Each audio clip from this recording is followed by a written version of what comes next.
అండి అసలు మాకు పనికి వెళ్ళేటప్పటికి మేము పనికి వెళ్ళాలండి. అయితే నీటిలోకి బాగా మేము వచ్చేటప్పటికి నీళ్ళంతా ఇంట్లోకి వెళ్ళిపోయినాయి. మరి మా పరిస్థితి ఏంటి అసలు మేము ఒక పూట పనికి వెళ్తేనే మాకు ఇల్లు గడుస్తుంది, లేకపోతే మాకు ఇల్లు గడవదు.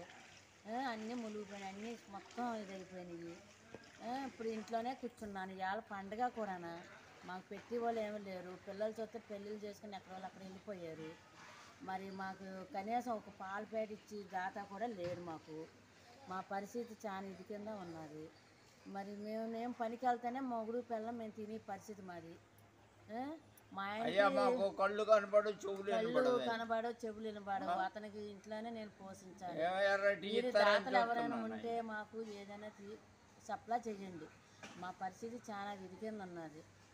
మమ్మల్ని చూసి దయచేసి మా సందులోకి ఏమీ రావట్లేదు. అందరూ కూడా అలాగే మొత్తం అటు ఇటు. ఇంకో విషయం ఏంటంటే లారీలతో పంపడానికి వస్తే ముదురులందరూ వెళ్ళిపోయి కండస్తులందరూ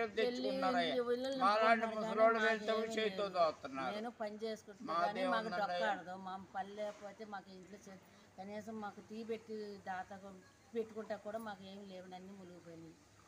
ఇంట్లో మళ్ళీ ఇచ్చారు, మేము అద్దెకున్న ఇంట్లో కొంచెం తినండి అని పెట్టారు కొంచెం.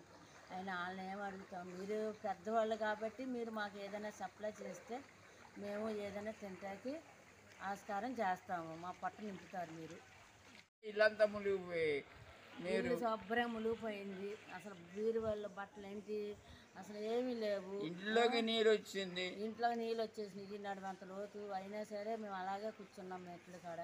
మాకెవరు పెట్టేవాళ్ళు కూడా లేరు. అసలు మా పరిస్థితి ఏంటండి అసలు? మీరు దయచేసి మేము పనికి వెళ్తేనే మా ఇంట్లో మా ఆయన నేను తింటాం, లేకపోతే మాకు ఏమీ లేదు. అక్కడ మొత్తం బజార్ అంతా కూడా అల్లారిపోతుంది. నేనే ఇంక బయటకు వచ్చాను, ఏం పాలపేట ఏదైనా వస్తామనేసి. ఇంకో విషయం ఏంటంటే గారు, దొరికిన వాళ్ళకి దొంగల రాజ్యం అయిపోయిందండి.